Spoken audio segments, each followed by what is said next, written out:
Mr. Murdoch, we've called this programme Who's Afraid of Rupert Murdoch? And it seems that many people are afraid, principally because they can't believe that you won't interfere and alter the character of the newspapers you've bought, the Sunday Times and the Times. What do you say to that?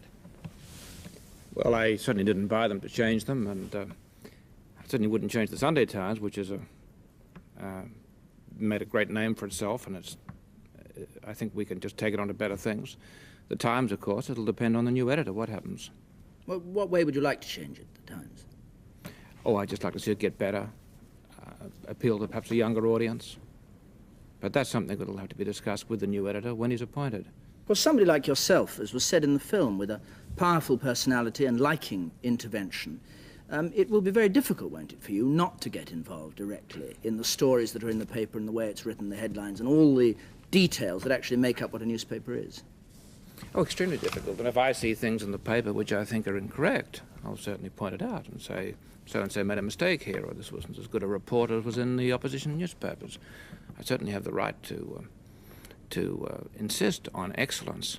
It was alleged in that film that in the Australian election, when Fraser beat Whitlam, and again in the mayoral election in New York, your papers actually distorted the news in favour of your candidate. In both occasions, you had industrial trouble from your employees over the way that you handled those two campaigns. I'm glad you raised that, because, let me say straight away, there was no industrial trouble in New York at all. 50 people signed a thing complaining about the way you were handling it. That's not industrial trouble. Out of a staff of...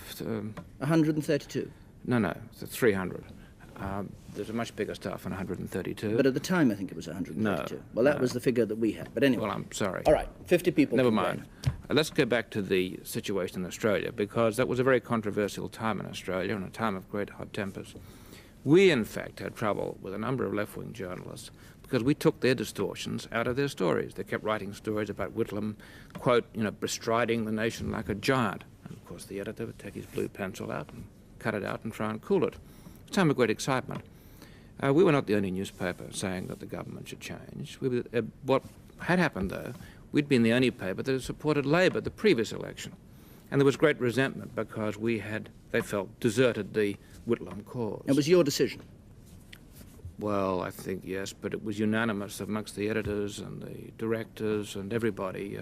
But the people who complained in the end... And unanimous almost amongst the people of Australia. The people who complained in the end weren't just the left-wingers on your staff, they were senior sub-editors as well, weren't they, according to the reports? Very left-wing ones. There was a meeting out of a journalistic staff there of, I think, 400. There was a meeting at a particular time chosen when there were less than 60 in the building. And they carried a vote to go on strike, and they did go on strike, and they did cost us one issue.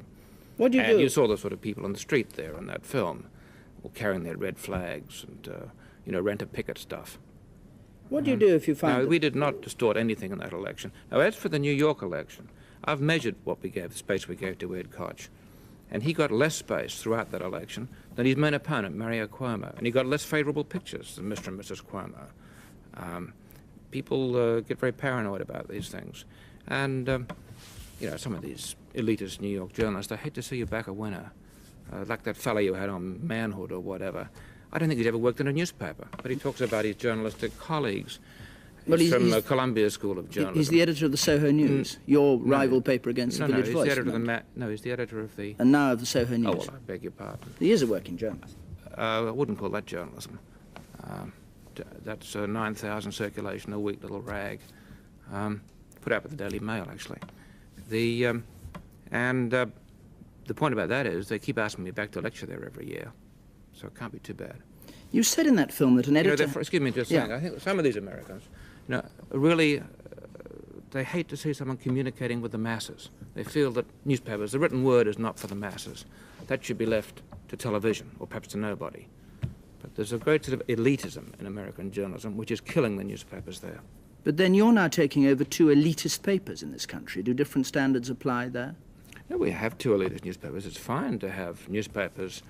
I'm not an elitist myself. I don't believe that the people who read the Times are any better than the people who read the Sun. I just believe they're different. But I'm very proud of the Sun. And the Sun was not represented tonight in your film. You just took page 3, which everyone seems so fascinated with. What about page 1, page 2, every other page of the paper? It was a typical piece of slanting and elitism by the BBC, who, after all, in order to get viewers for this program, put on a very sexy episode of Star Trek, which I was watching out in the room there. Oh, I don't think they put it on to get us viewers. I think we just are lucky to follow They try them. to carry viewers into these show programs. I know how it's done. You said, well, you're a television man too. You said that What about the political side of this? When you're choosing an editor, for instance, are you going to be concerned about his political stance? Are they going to remain conservative newspapers? No, I will be very concerned that he's not a communist, that he believes in democracy and in personal freedoms. He's a man of decent principles. The character of the person will be very important. But would you want his political views to be your political views, broadly of the right? I don't know that my views are also right-wing, as Are they're they painted not? to be. Are they not? No, no. Are you not a supporter of Mrs. Thatcher, as was said in that film? Yes, I think Mrs. Thatcher's more right than wrong, but I'm not a Tory. Would you play any part in determining the views they put forward at election times? No, certainly not. They won't ask me. Even if they were entirely opposed to what you felt was right? Absolutely. It'll hurt like hell, but I'll have to content myself elsewhere. You see, I believe in standing up for what I believe and fighting for what I believe in, and I'm not ashamed of that. you see, the evidence is from that film, and you disputed some bit on the political front, but on the business front, for instance, your editor in Sydney said he wouldn't go against your business interests. It must worry people that you've got, perhaps have working for you in the end, people who seem more malleable than journalists perhaps ought to be. Well, you only took one editor, and I don't know why he said that. Well, presumably he said it because he thought it. Yes, but what business interests have we got? We've had for a year an interest in an airline, a half interest, by the way. It's not our airline. The advertising taken on it is all paid for, absolutely. There's no synergy between those two things that you allege there. And we have television stations, which I believe more journalists, more publishers should be in television. I think the public would have much better television. If we could have the number of television channels in this country that we have newspapers, and have publishers and editors running them, the public would be much better served. What is it that actually attracts you to newspapers? I love them. Yes. I enjoy them. But why? It's communicating with people. It's a challenge. It's competitive.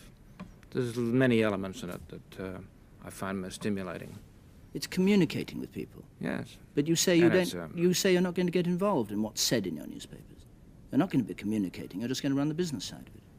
I didn't say that. I said we're going to have to work out the strategies of the newspaper, and it's not my only newspapers, are they? It's an act of communication. You communicate on the sporting pages too. You communicate throughout your newspaper. But do you have a view of a kind Communication is not propagandizing. Mr. Murdoch, thank you very much.